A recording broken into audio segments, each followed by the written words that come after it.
explain to me your view of the Magog War.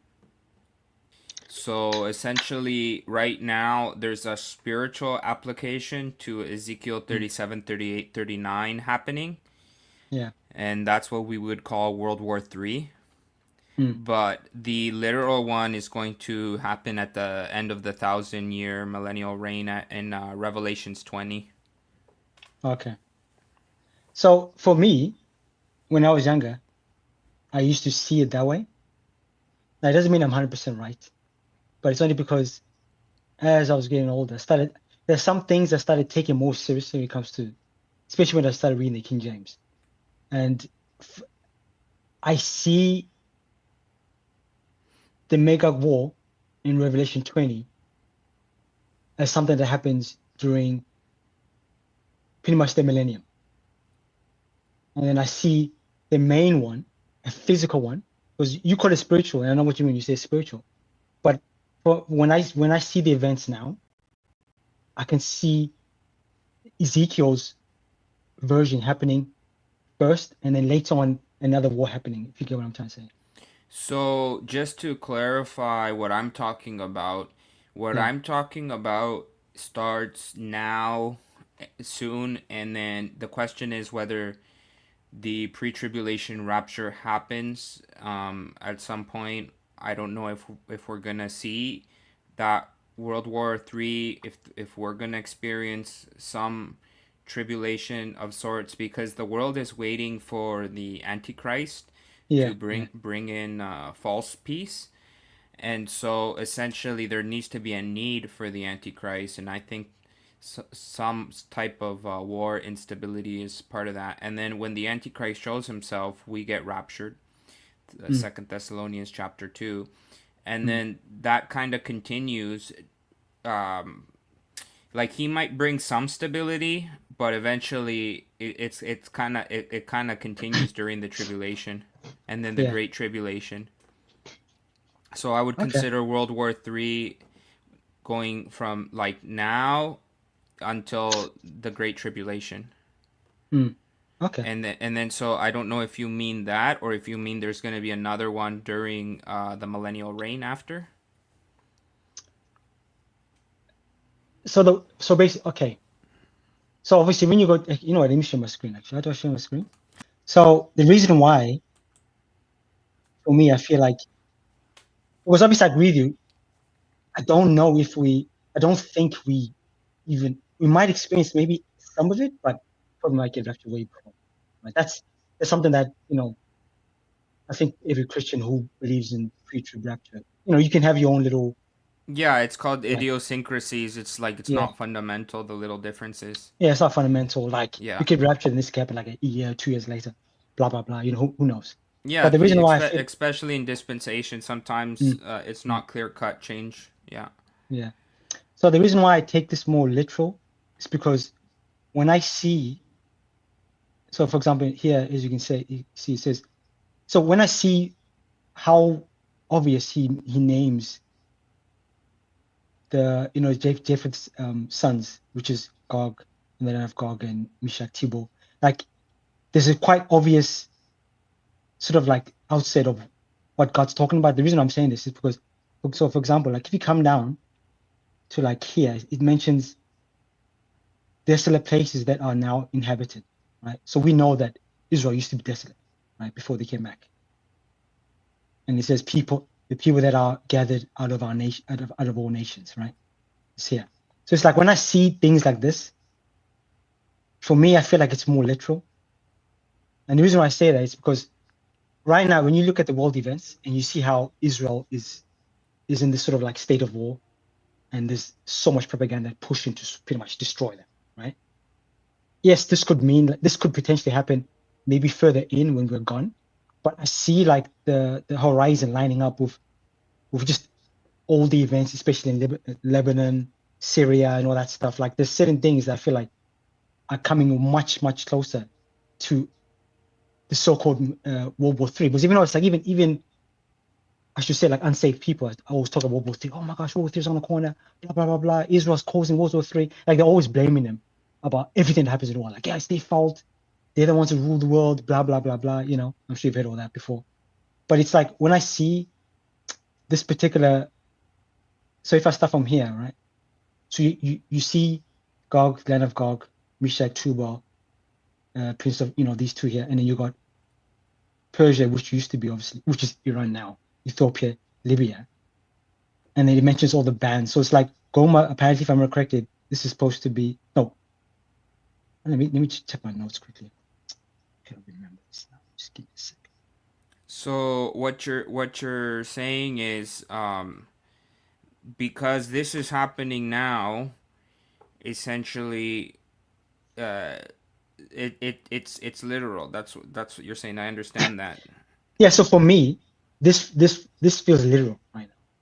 for sure. It fits the bill, the criteria. Yeah, the criteria, especially Yeah, when it mentions things that we know have happened, like the desolate land that now Israel inhabits, yeah. and Because not only even in that, it in give 1940s, when yeah, all the Jews started going back to Israel, apparently it was a dump, yeah, practically. and You only know. that, it's like if you come up here, so it mentions after many days in the latter years, right? Meaning end times, which have always, so meaning, so it talks about that, the mountains of Israel that used to be waylaced, right? Brought out of all nations, right here. So it's like, can you see how it's using words that Yeah. mention Okay. how they I used see to be? that. You understand? So when I see this, it's like it's literally, it's It's talking about being what's just happened. fulfilled. You understand? It's being fulfilled. It's happening at the same time.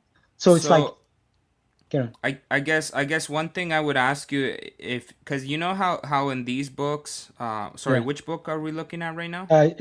38 Ezekiel. Ezekiel. Yeah, you know how Yeah, these books like Ezekiel, Isaiah, Jeremiah, all these yeah, books, it's all like twisted, even Daniel, right? Have you considered that, like, also yeah, yeah, yeah, kept that yeah, in yeah. mind? Yeah, okay. Yeah, I've kept that in mind. So Okay, cool. obviously it gets deeper.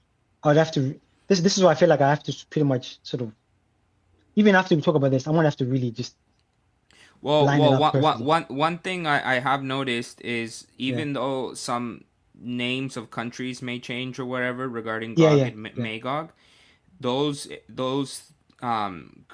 I guess powers will still be around at the end of the 1,000 years. No, no, you're right, you're right. Because when you go to Revelation 20, right, it still uses the exact same words. Because as you know, the way the Bible is written, God mentions their their their forefathers basically, right? Because that never changes. We all come down from one line, as you would say, right? So we all have our forefathers. So those names are still used so that to help us research and find who they are.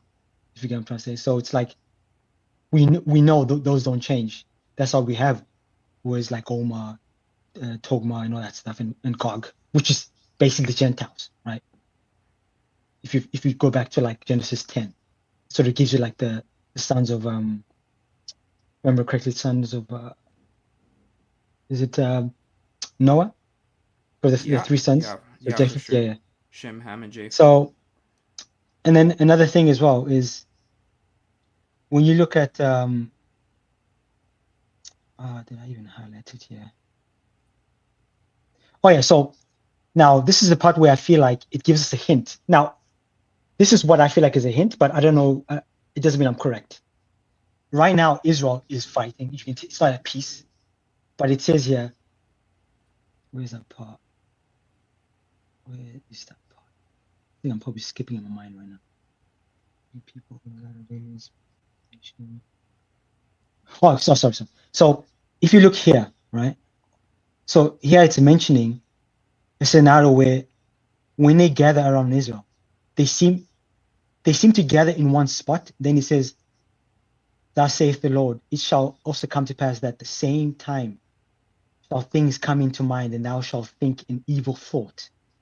So it's like they don't have a thought yet, but all of a sudden they have an evil thought, and it says, "And thou shalt say, I will go up to the land that's unwalled villages. I will go into them are that are rest and that dwell safely, all of them that dwell without walls, having neither bars or gates."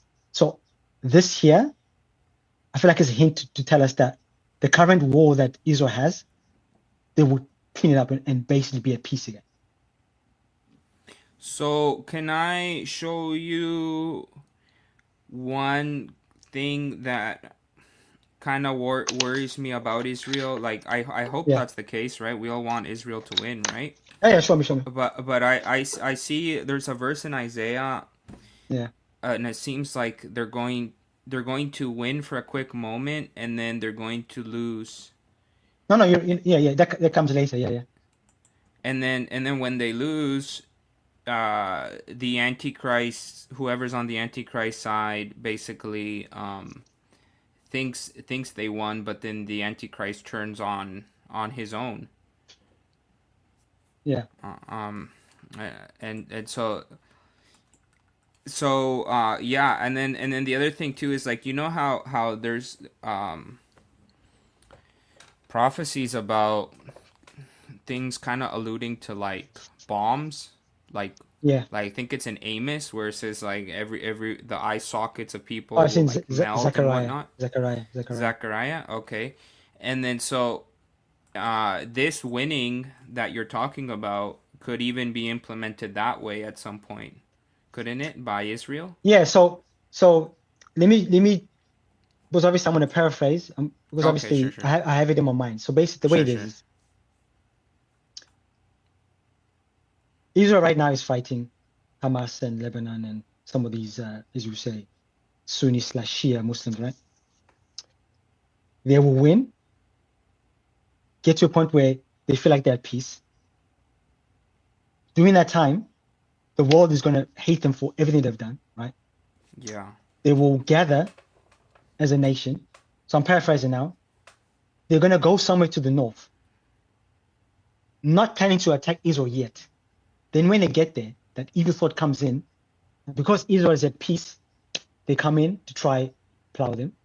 The Lord comes in. Because if you go to this part here, I'll show you. Where is that verse now? Here it says, and thou shalt come up against my people, Israel, as a cloud to cover the land. It shall be in the latter days, and I will bring thee against my land, and that the heathen may know me, when I shall be sanctified in thee, O Gog, before thy eyes. Thy saith the Lord, art thou whom have spoken all these days. So and then if you go further, because obviously come here, it talks about they come from the northern parts, right? is that when the new temple they're building gets trodden underneath the Oh, no, no, Gentiles? no, No. no. So Okay. this event happens way before. Oh, So okay. what I'm talking about now is basically an event before the tribulation. And the reason I'm saying this is because if I So go back so to it's like a mini war coming up, and then yeah, they so win. basically, okay, let me do a full summary. Sure, sure, sure. Israel annihilates as you say, the Hamas and all that stuff, right? They have a sort of like semi-peace. The world tries to come against them. God comes and saves them from that annihilation because they realize that they couldn't stop them. The world knows God is real, right? Israel has to clean up the because that in Ezekiel 39 it talks about how the birds come and eat the flesh that has been burnt. If you go to Zechariah, it talks about how the eyes get burnt out of their eye sockets, right? Which is God coming and judging the nations trying to annihilate Israel, right? So during that chaos, by then we'll probably be gone, raptured, right? That chaos of that fight, now that the world is not fully at peace, and after that whole annihilation, the tribulation comes, the 666 appears, brings a peace to show, oh, by the way, I know you guys hate Israel. Let me sign this covenant. I can bring world peace because according to Revelation, he comes through, he wins over the world through a bow arrow that doesn't have an arrow, meaning like through peace he wins them over. But then as soon as he wins them over, the abomination desolation starts, right? And then he turns against everyone. Now, obviously, not all nations get, as you say, conquered. He has to conquer them because this is where I think that guy, the guy you spoke about, he says there's 10 nations, but it's not 10 nations. He wins over 3 out of that 10. Because he says 3 give them the power. The other 7 he has to basically fight, right? And during that time, that's when the tribulation starts. Then you fast forward to the seals, which Jesus is the one who actually starts, because he's the one who's the lamb that can open the book that starts the vow judgments and the seven judgments. So that's basically like a rundown, like really fast, if that makes sense. Yeah. So just to clarify one thing, when God helps them, is that kind of like just it's not it has nothing to do with a pre-tribulation rapture. It has No, nothing to do with an appearance of Christ. It's just God kind of no, coming, yeah, it shows his face. intervening. He intervenes because in that moment they want to wipe them out. Because if you come down to here, And he's always done that for Israel yeah, he's always done anyways. that. Yeah, he's always done it. Right. Like he never allows them to get extinct. You understand? Yeah, And for sure. and the reason why I say that as well, if you go back to the 144,000, now this So, is so, a so conjecture. technically, you are confirming my suspicion that there is Yeah, a like a world war of sorts, yeah, yeah, and we might be around for a bit. yeah. We might. I suspect we'll be around for the Genesis. We might not. We might see the fight, but we won't be there for the whole like sort of conclusion. It going into the tribulation. Because So, if I yeah, Karen, if I continue. um, well, you think? I was just gonna say, do you think that's coming up close? Like, do you see? What do Yeah, you yeah. see? I really think like it's around the corner. Because when you look at Israel and what's happening with America, obviously Trump coming into power, you can tell that the Muslim nations are getting really, really uptight with Israel. Like they're getting really angry. And there's this big propaganda when it comes to the young youth that they believe all these lies, the propaganda that comes from Hamas, Lebanon, and Iran, right? And when you see Ezekiel, it mentions these countries and it mentions the Gentiles, basically. I should just call them Gentiles. Right now, the propaganda is spreading wild. You can tell even some Christians are believing that Israel is evil, right? They think they are the reason why everything has happened, from slavery, all that. Like they just like point anything you think of, they point it at them. Which for me, I think that's a sign of the mega war, because when they find if tomorrow they defeat Hamas and Lebanon and any country that's against them, right? Imagine how angry the UN, the ICC, all these countries that keep saying genocide. Imagine how angry they're going to be, because to them it's like they've committed genocide, blah blah blah blah. They don't deserve that land. They're the ones who like occupiers, apartheid, all that stuff. They come up with all these random scenarios to increase this sort of hatred, right? And I see the mega war being that close, because those countries will gather together. We don't know why they gather, because Ezekiel tells us that when they first go to the north, they're not going for Israel. So it's as if it's a secret in a way. It just says, as I showed you before, an evil thought comes into their mind and they want to conquer. Um, it came into thy mind. So I think an evil thought, thou shalt go to the land of unwalled villages. You understand? So they want to conquer Israel, but it seems to happen in that moment, It's and all of a it's, it's sudden, like a double-minded man. They yeah, go, that hey, might demand exactly this is opportunity. Yeah, opportunity. So yeah. and I understand what you're trying to say about how the more that Israel wins, the Mm. world turns against them, because Turns essentially against them. Yeah, it's like Cain and Abel yeah. in the sense of jealousy, you know. Mm. And there's the spirit of there's the child of the flesh, and then there's the child of the spirit. And obviously Israel, God is going to deal with them differently than he has dealt with Christians, but Exactly. nonetheless the world is the child of the flesh, and they're Yeah. trying to get rid of Israel because it's like, hiding the proof underneath the rug, and the whole world wants to essentially replace them. Mm. No, you got it perfectly right there. So and for me, this is a conjecture. I think when that happens, when Israel sees themselves getting close to being extinct, and then God saving them, the small remnant wakes up, which I think that's when the 144,000 of the virgin and for southern men. I think those men, whoever they are, get woken up, because then now they see God's real. You understand? And then we step into the tribulation. When I say tribulation, I mean like Oh wow, whatever months. that's pretty cool. You understand? So by the time we step into it, Those Mm-hmm. men, those boys, as you say, whatever you want. They could be reading the Bible, whatever you want to call it, right? And then when that desolation starts, the events start unfolding. Boom, it's ready. Because this event will wake them up. Because if you come down to this part where God says, where's that part now? The heathen shall know me, right? And basically the world is going to know he's real in that moment. But as you know, even when the world knows he's real, they don't care. There's a tribulation. You've seen this scenarios in the tribulation where it says that they will still swear at God, calling stones to come down on them. They don't care, even during that time when they finally, like, they're going to excuse, like, I need proof that God exists. They're going to know he exists when the sky is falling, Well, basically. even after the tribulation, at the Yeah, start of the millennial reign, some of these Gentile nations might still not care. But you then, understand? since it's just works, that's what the whole everlasting gospel is about: fear God, Mm. and essentially people have to submit, or else they get tossed into hell right then and there. So the thing I also wanted to ask you about was so you have these tribulation saints coming up, like you said, at some point during all this. And so, where do the seals fit into this? Revelation 6 is when the seals start opening, right? And Yeah, so, so, yeah. I always thought that those first couple ones, I guess the first four ones or whatever, they open up during the first 3.5 years. That's what I thought.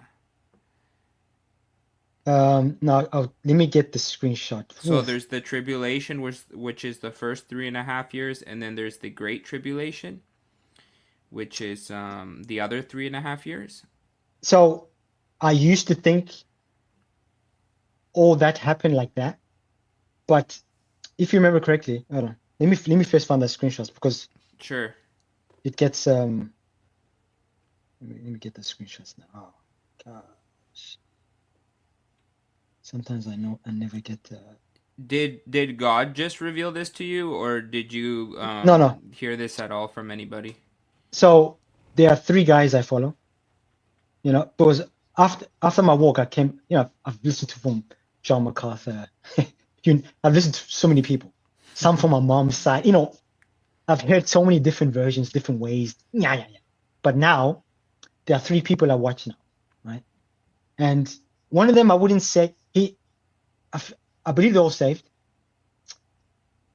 I usually try to take meat from some of them, but I would recommend watching them to a certain extent.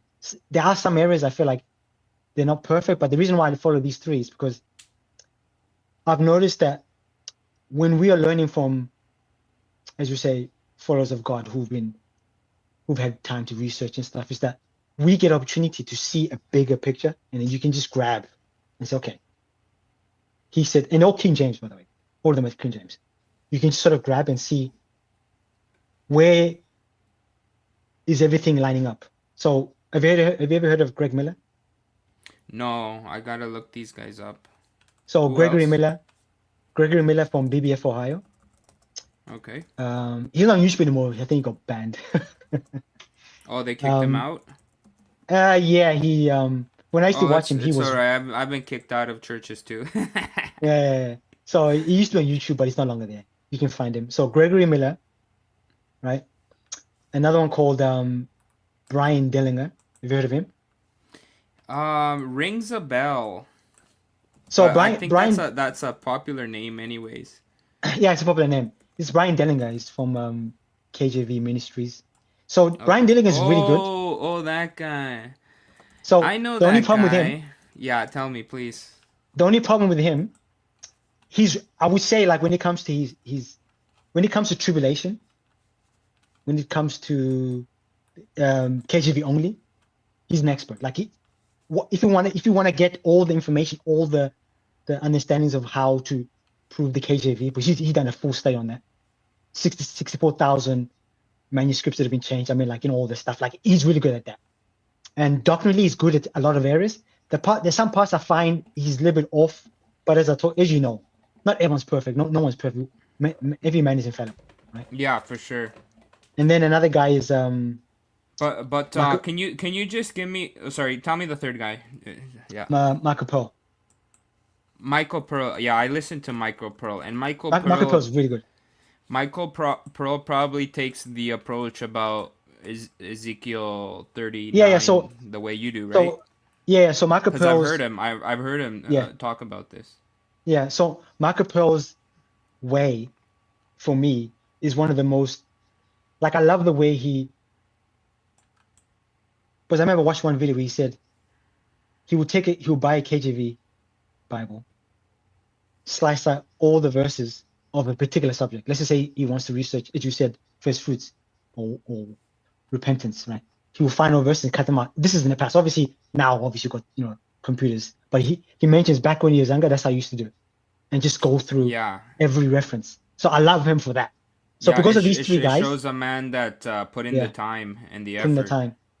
So these three guys, when I watch those three, I sort of like try to get a deeper picture of some of the interpretations because they both have slightly different views. Sometimes they line up, sometimes they don't. But for me, it just makes it better for me because I get to see and sort of like weigh what I see now because I've been given the opportunity to have so much resources. You know what I'm trying to say?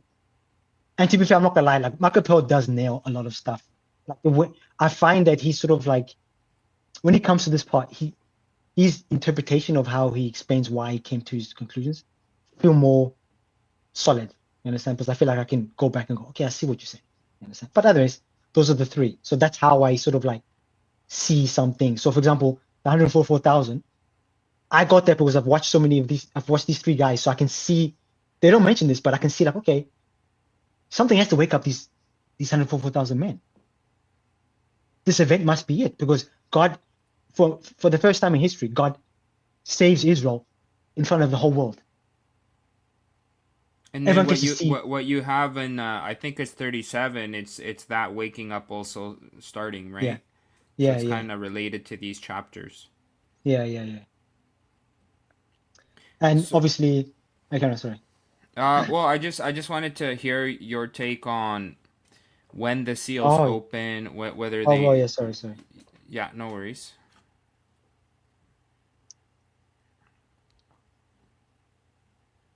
Because I always thought that they opened up pretty much like right after the rapture, like because the is Second Thessalonians 2 talks about the man of sin being revealed, they're being caught up or So whatever.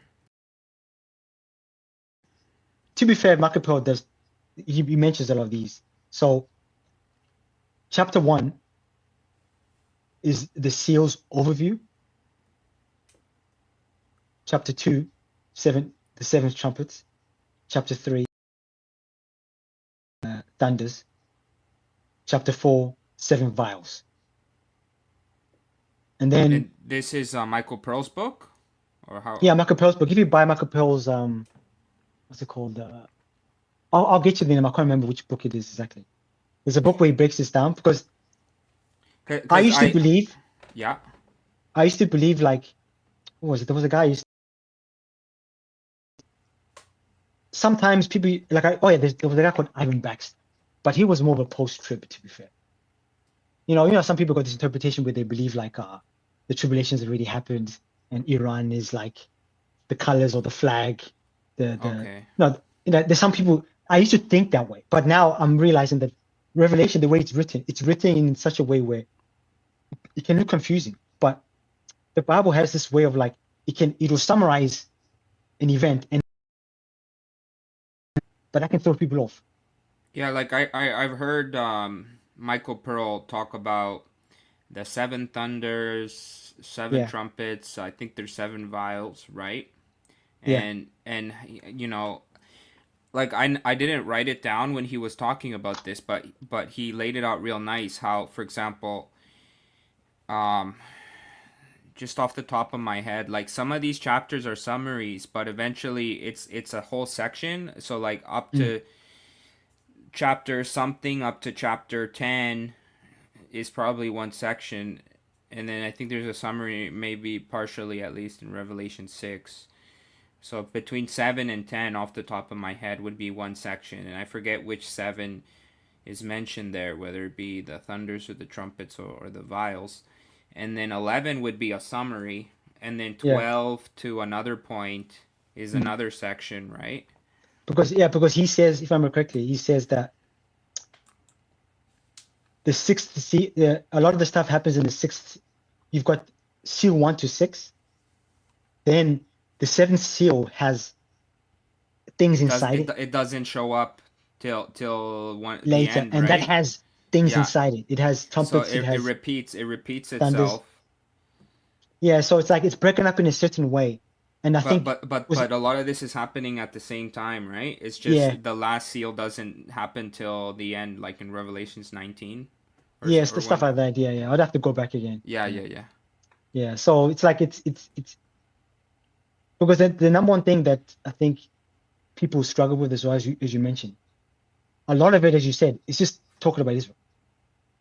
You understand? It's Israel's awakening, whatever word you want to use, and the world's judgment. And we're not there for God's judgment. That's why Jesus is the one who opens this book, and he's the one who dictates the things that happen. It's not like the world does it. God's judging the world and preserving the ones that he's preserved. You understand? But then during that time, while he's preserving them, meaning like the remnant, right? And while we're in heaven, the world's just getting diced, as you would say, for lack of a better term, by God's judgment. Can I just show you the dispensation chart real quickly so you can tell Yeah. me visually what doesn't make sense or whatnot? Because I mean, some of this stuff, that's what we need. We need to like draw it out because it gets a little complicated, right? So and be honest, because like honestly, like I'm not dogmatic about anything. No, it's fine. You know, the Neither am Bible I. speaks Like, for itself, right? yeah. And I know what you mean. I know what you mean. I think we agree on the fundamentals anyway. So everybody's gonna have little differences. Yeah. Let me just present my screen. Have you seen Mark Appel's like painting of the seven Yeah, seals in the book and stuff? It's really in depth. yeah. It's quite hard to yeah. Oh yeah. Let me. Okay. You see my mouse? Yeah, I see your mouse, yeah. Yeah. So I believe that here with Second Thessalonians chapter 2,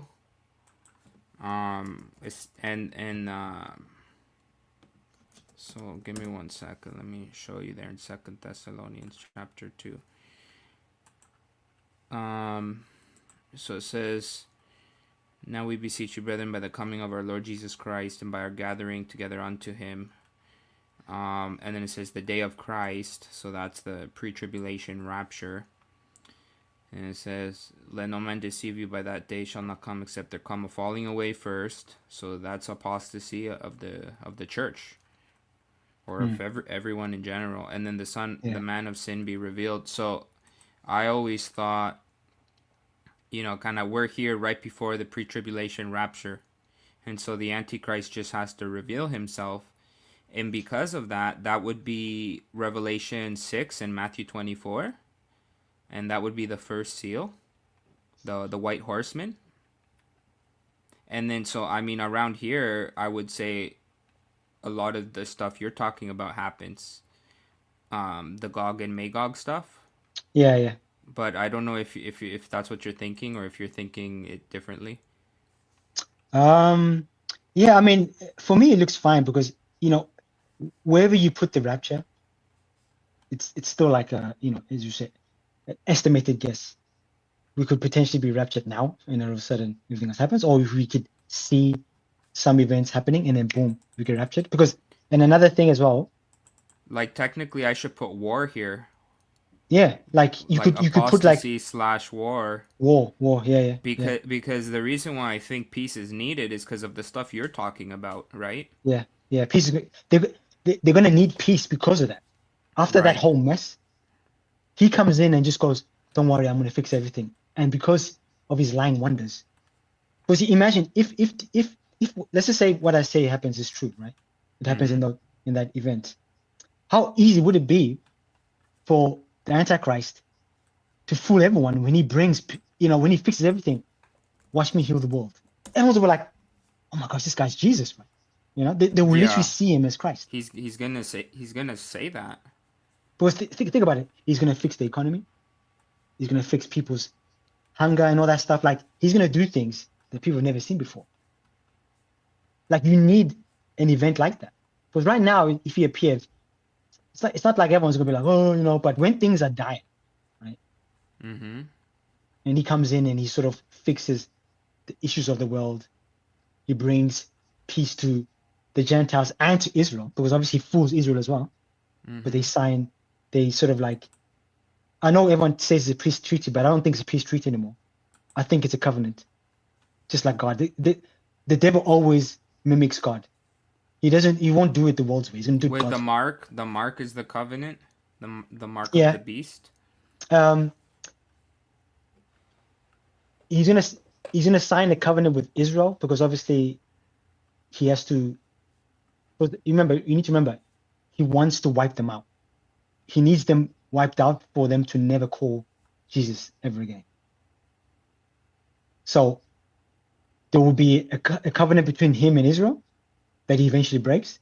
But then when he breaks that, because he already took power from some of the nations that give him power, he will have enough power to say, "Oh, by the way, did you want to buy and sell? Oh, no, you can't buy unless you give me allegiance. You need to show me allegiance. And the only way you can have the allegiance is if you represent me." I always think of it like because the devil always, and the thing is, And that stuff takes time, obviously, to put yeah, it takes in, time. and And that's at the well, I start, mean, think right? about it. In a way, think about it. We actually go in that direction. I don't know if you ever heard this before. Let me give you like an example. Right now, we've got AI, right? So AI is supposed to be this new big thing. It's supposed to, you know, be like an assistant to people. It's going to be potentially taking jobs, blah, blah, blah, blah. It's nearly perfect, but it can't think on its own yet. We're trying to make it think on its own. Because I've been following a lot of this, right? Because obviously I'm training to be a software engineer. And the number one thing I've noticed about AI is that it can't think like a human. It can't have the creativity of a human, right? But who do you think can come and give it that power? The Antichrist, The Antichrist can give that because final. he breathes life into the image or something, doesn't You he? understand? So think about it. Right now, AI can do the most amazing facial recognition. It knows how to read. It knows how to comprehend English and all that stuff in other languages, right? Mm-hmm. But it can't have certain characteristics that we have that makes us human. When they finally get to that breaking point, but they can't go past that barrier. When the Antichrist appears and he makes an image of himself, which would be an AI image that you see on the billboard, but the difference is it'll be empowered by him. So It's now this AI image possessed. can recognize people. It It's can, possessed by devils. you understand? The devils can give it Yeah. that extra edge. Oh, by the No, way, I can see I you're not agree with buying you. right now. I agree with you because when we're moving into the realm of you know, especially because people are getting the chips, right? The chips Mm, in their heads and whatnot. It's like there's something there where it's almost like you know how people now online they're having VR sessions yeah, with devils, right? yeah. But it's still programming to a certain point, Mm, and so essentially it's like this infrastructure is being created, and then the devil is going to be able to use it. possess it, Yeah, right? yeah, Even perfect. cloning, like a lot of Yeah. these technologies that we have Mm, no idea, and then that's what it says in Daniel, right, about the iron and the clay, or mm. what is it? Yeah. The iron mixes clay. No, you're right. Yeah. Yeah, for sure. It And think about it as well. It's like you have AI that can generate images, can read, can scan facial recognition. Then you have 5G that gives you some of the most fastest speeds, and they're trying to spread it around the world. When you have those two things working in tandem, you basically have a system that can look at everyone at any time in a split second, right? Yeah, When the devil has that, it's the five omnis of yeah, the devil. He says, I will be like the Most High, yeah, and yeah, exactly, so, because he needs that. Because he obviously he doesn't have the ability to be everywhere at once, but right. 5G will give him that. Because Yeah, he has to and merge it's with us G in a because way, he's right? the little G of this Yeah, he's world, literally right? exactly right. He's like, oh, finally now I can have a little taste of what God has, where I can read everyone. And think about it, when he has that power, right? When you don't pray to him at 5 o'clock, during the day, the police come to your house. Oh, by the way, we didn't see you pray to the Antichrist. Yeah, Oh, I yeah, forgot. Off the head. yeah, yeah, You understand? yeah. So everything is gradually going there. As Israel's going through its own little situation, you've got the world powers trying to push us closer and closer. Guys, we need this, we need that. Oh, AI is going to do this, going to do that. Your phone's going to have AI. Oh, the cameras, now we can protect you from crime. Blah, blah, blah, blah. It's just, So it's almost too like an entity, right? Like yeah, always watching, and it's like yeah, almost conscience, right? yeah, And so it kind of represents the Antichrist. So even the false prophet and whatnot could fall into that category, right? Where exactly, he's exactly. preaching to people through that. So that, yeah, To ask you about, so in Revelation seal is the one about war. Um and then this in parallel with Matthew 24, Jesus says, "Beware false Christs, and then there'll be rumors of war." And so I think that falls in line real nice with what we're talking about, where obviously, whether there's war before that or around that time, we've already established we're already in war, right? Like mm, it's already unraveling, and that has to do with what you're talking about there in Ezekiel 39. Um, but yeah, I guess the war continues right after a little bit, right? And so essentially, it's there's if I wrote here war right before the peace, that would help, wouldn't it? yeah, yeah, And then that kind of explains the little bit of war beforehand, Old Testament prophecies, Ezekiel, and then that continues on when the Antichrist reveals himself, and then eventually he ushers in false peace, yeah, false peace, yeah. and then He then we're fools, he fools the, he fools them with the peace, yeah. so then we're moving into the third, fourth seal around the first couple years of the tribulation, and yeah, does that make sense? So the, um, the first 3.5 years, I don't think any seal happens there. Because when you read carefully, the wrath seems to be the part where everything happens with the seals. Because think about it, when there's peace, what do the seals do? The seals they break everything. If you get my drift. So do you think the Antichrist shows himself, but he's not necessarily, he's kind of just putting things in place? We might Yeah. get For raptured, but for he's putting things in place. yeah for me, when we get raptured and he shows himself, he starts winning the nations he over by all the wonders he's doing. So he's gonna be Yeah, doing things. and a lot of those Old Testament prophecies would fall into, because it, like, it says, he will come with flatteries, he will change Yeah, laws, right? yeah, exactly. So that Um happens during that time, and then when he feels like he has enough control, whatever that is, right? He breaks the covenant that he had with Israel, and he basically, because obviously the abomination of desolation, the first one was with pig's blood. I suspect this one is with human blood. yeah, yeah, I believe He that too. sacrificed It's something going to be inside the with Holy of Holies. Jewish blood. Yeah, probably Jewish blood, right? And then there's And that just, cannibalism too in the Old Testament and stuff. So, yeah, yeah, yeah, yeah, yeah, yeah, definitely, definitely. So when that starts, boom. And So that's where, would you say that's more around the middle where the seals start opening, or yeah, I think the seals open once he breaks the covenant. which would be around the middle? Yeah, And obviously, because it's not cut and paste, right? So yeah, obviously, so because when he breaks the seal in Matthew 24, Jesus tells the Jews in Judea, leave everything, run. When you see this, don't even try to go back to fetch anything, the because abomination of desolation, yeah, because in that right? moment, that's when Israel gets invaded, and now there's no such thing as, oh, God's gonna come and wipe them out. He literally tells them, you better run. You need to run. Don't even think about grabbing anything, and pray that it doesn't happen during the winter.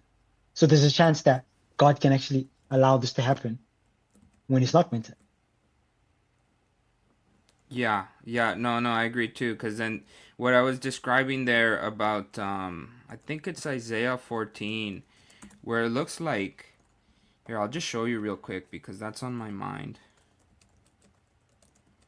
Um, Look at this, Isaiah 14:29. Um, Rejoice not thou, whole Palestina, because the rod of him that smote thee is broken. So that looks like a positive win, and if we're talking Israel wins around Hmm. this time, the whole world goes against them, and then at some point, um, then Palestine wins, and they're rejoicing. But then it says, "For out of the serpent's root shall come forth a cockatrice, and his fruit shall be a flying serpent." So I always thought that's when the Antichrist really starts manifesting. Maybe this is the son of perdition, right there. Yeah. And so essentially this first half before the colon, the semicolon. So semicolons are famous for a Yeah. time Yeah. change, right? Yeah. So this might be about what we're talking about, which is the first 3.5 years of war, peace, and then it probably goes back to war, and that's somewhere in the middle, and then the man of sin turns into the son of perdition, Hmm. and then it changes hand because it says, "And the firstborn of the poor shall feed, and the needy shall lie down in safety." But then it says, "I will kill thy root with famine, and he shall slay thy remnant." And this is I think this is the Antichrist. He shall slay thy remnant. I'm not sure. Like that's talking towards Palestine. I think if Palestine. I'm Yeah. right. Yeah, and so Hmm. essentially the Antichrist turns against them. And we know that Nice. the probably the son of perdition is the one who turns against everyone. Yeah. Hmm. It's funny because I've never actually read that. You read when you read sometimes when someone shows you a book you've read before, and you're like, how come I don't remember this particular passage? Hey, it The happens to Bible all of always, us, man. yeah, the Bible is so amazing. It's like you read something so many times and you come back to like, huh? Why does it look brand new to me? Yeah, That's yeah. really interesting. Well, that's why I'm saying in the Old Testament it's all twisted because even in the same, this is the famous passage where I think it says, "Look, I will ascend above the." This is Satan, right? Or Yeah, Lucifer. yeah, Lucifer turned Satan, and then it yeah. says, where does it say iniquity was found in him? No, no, I don't think this is the one. But anyways, yeah, all of this is talking about.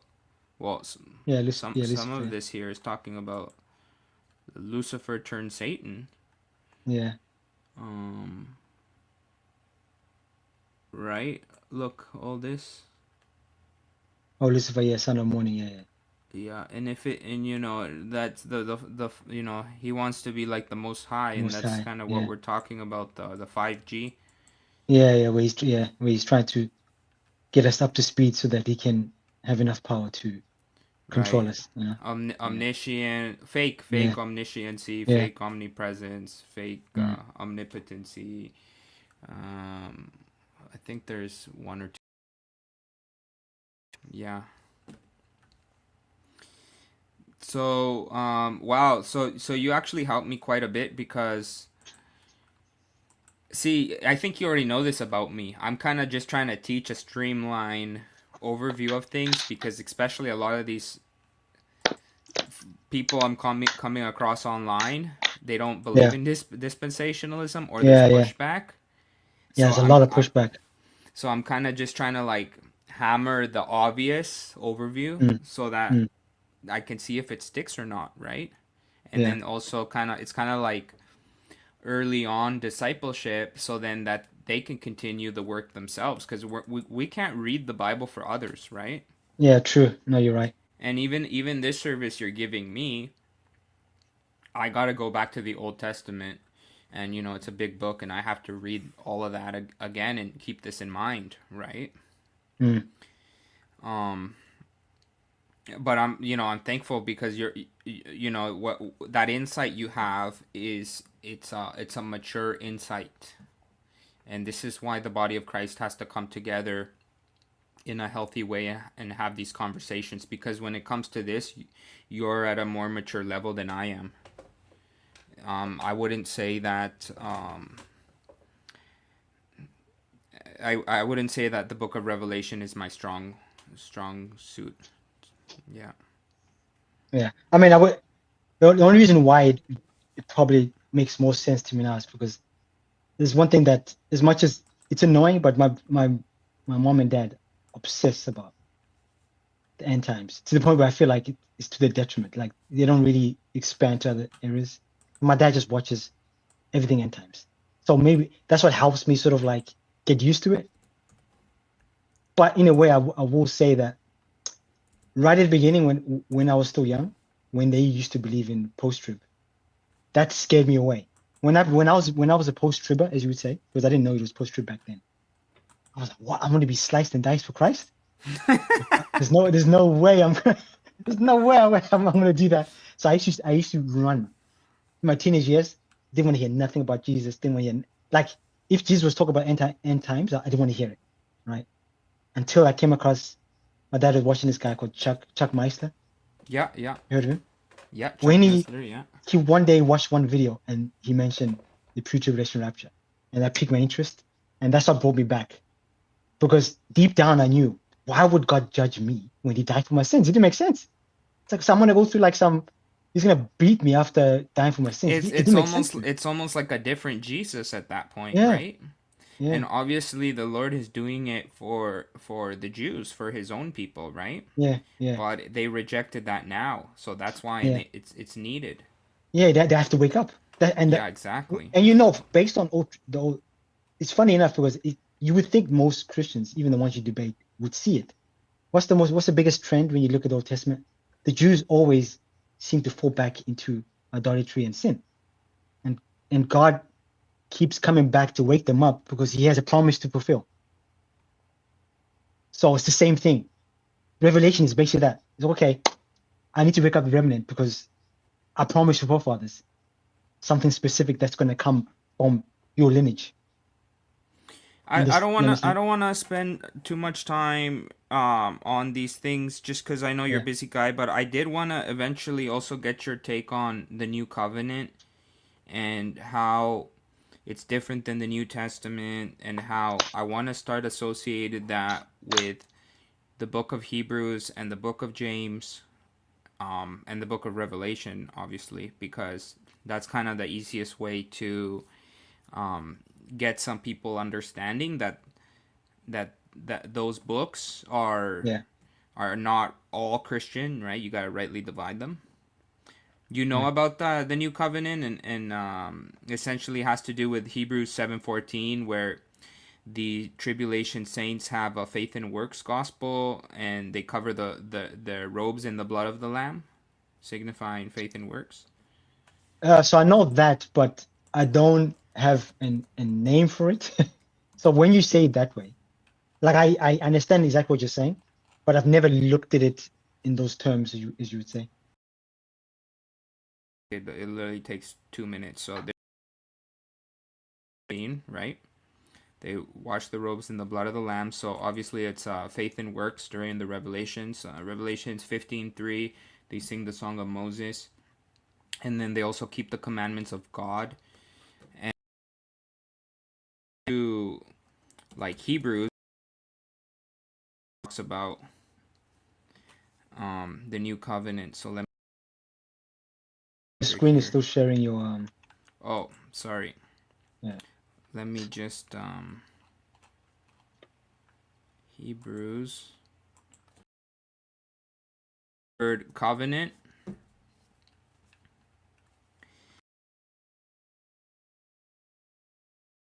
Because the proof is if I put in the New Testament, it's not referring to the basically. So technically right now we're in the New Testament.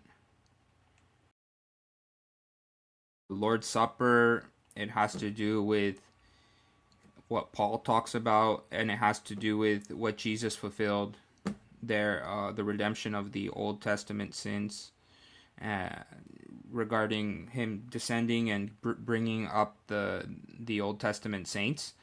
And so when we look at that covenant language in Hebrews,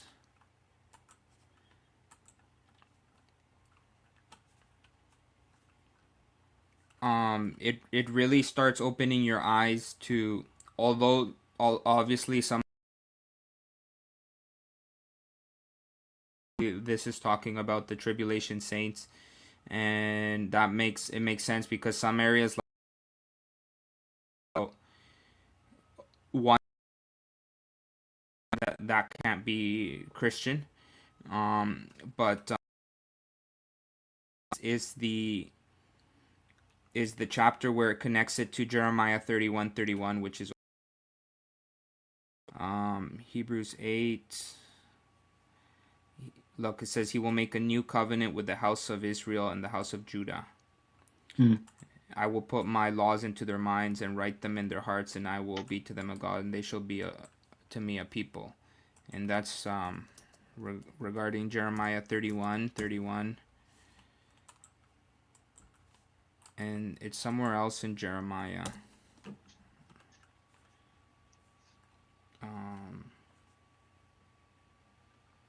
31:33, so it's all in Jeremiah.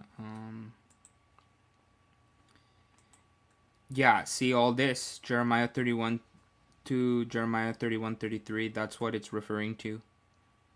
So essentially what happened was from the Old Testament, and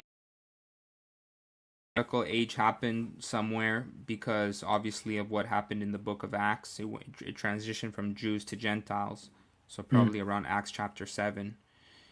And then you have the new covenant, which is basically during the tribulation.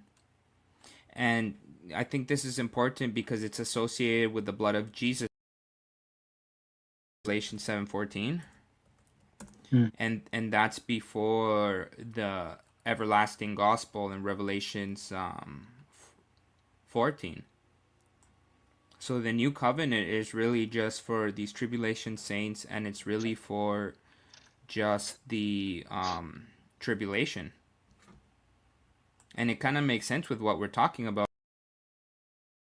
7:38-39, right? And it's like God is making a new covenant with them. The best way I put it, and I think Michael Pearl mentions this as well, the millennium is God fulfilling the promise that he had through David's line. And during that time, he rules with a rod of iron.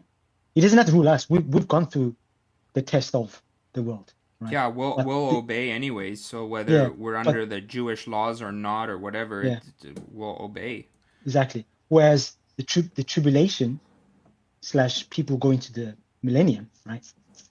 They are now the new kids who are born have to be tested, as you would say. It goes through that whole span of 1,000 years where God's ruling. Then the devil comes out and filters out, as you said, they have to be tested. You have to remove, as you say, the sheep and the goat. Obviously, that's not the term, but what I'm saying is the Adamic nature, like the sinful flesh. Yeah. So and so Revelations 20 verse 6 here we have a first resurrection, and so obviously those are at the start of the millennial reign. and those at the start of the millennial reign is like what we're describing. And then the millennial reign continues, and then like there's Gentiles around the world, right?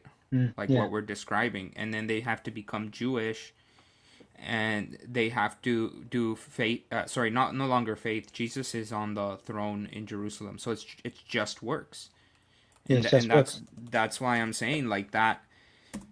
Revelations 14 is so pivotal because look at Revelations 14. You obviously have the new covenant there in the tribulation, 144,000 Jews.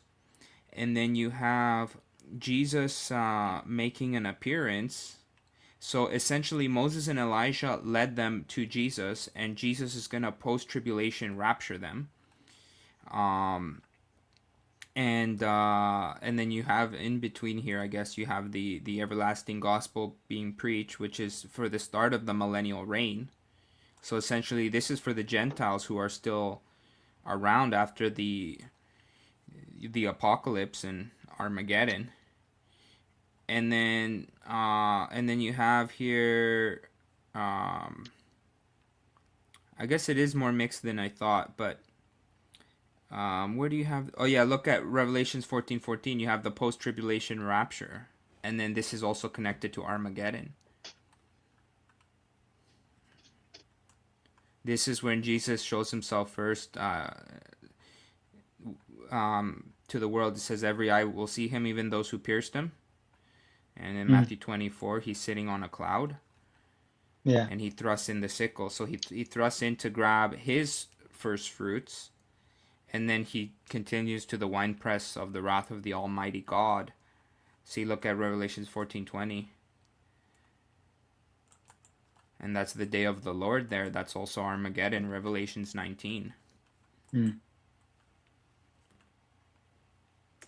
So that first fruits thing is interesting too because I don't know. If you end up finding more about that, that would be interesting because it associates basically Jesus resurrecting everybody before the millennial reign starts. I guess that's what it is. It's part of the first resurrection. It's like at the start of the millennial reign, you have Old Testament saints, you have us. We received our resurrection before that, and then obviously the Old Testament saints received the resurrection before that. But then the tribulation saints received the resurrection right before that. Armageddon happens, and then you have this mention of the first resurrection in Revelations 26. I don't think anyone else is getting resurrected there. I think it's just kind of establishing everyone who should have been resurrected was resurrected and Yeah. is now on earth. Yeah. Yeah. And then you have everybody else, which is basically has to submit. They have normal bodies, right? And also as well, it does mention when they don't fulfill certain criteria, God sends a drought. Like they won't able to like you can really tell it doesn't even talk to us. Like why would we be disobeying? You understand? Like the book literally doesn't. We are not part of that system. We are a system that's with God helping him rule. Right. Can you help So me yeah, it's read this verse? Hold on here. This one, Isaiah 65:20. Can you help me read this one? Because someone was bringing it up that some people would die, but then the question is, why did they die? Did they sin basically? And if yeah, they yeah. died, So did they lose their salvation? yeah, so here it's basically mentioning that I remember someone put it in the way of like someone dying at the age of 100 would sort of mean like, oh, he really messed up, meaning like he might have done Because he's something. because he's also like a child. Yeah, So and essentially, to be he seen should as a live child, longer, right? yeah, Yeah, like it's like you didn't really fulfill because 100 would be like 20 now. You died yeah. really young. You understand? So you messed up, So you really messed up if you die that young. Like it's and like that's okay, that's why that's why he's accursed there. is that cursed? So Exactly. this is a negative verse. Yeah, So there would be no resurrections if somebody died. Mm. Like they would maybe get resurrected at the great white throne, but Throne everybody for there that final gets taught. judgment, Right, they because get testament to the tossed. thing. Otherwise, it's like, yeah, it's exactly that. Right.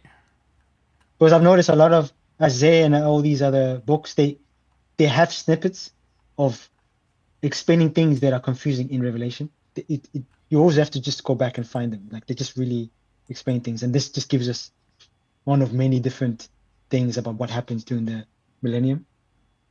Yeah, and I'll be honest with you, like I've read the New Testament like 50 times over the past Yeah, couple years, but it's the Old Testament where I've only read a couple times yeah. because it The thing takes is, so it much is, time, you know? yes, it's really dense. It's dense with It's so huge. It's much a information. huge book, and a lot Yeah, of it is all mixed, and so you kind yeah. of just want to put it aside because it's a headache.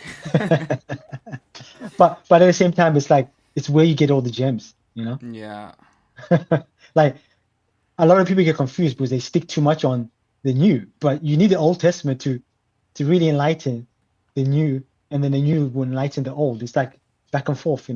Yeah, yeah, because the New Testament is it's like it's more like a teaching where the apostles are telling you the obvious, but Yeah, then you got to go back and you got to fill in the little details in the Old yeah, Testament. yeah. Chuck says the Old Testament is the New Testament hidden, and the New Testament is the Old Testament revealed. It's just like yeah, it's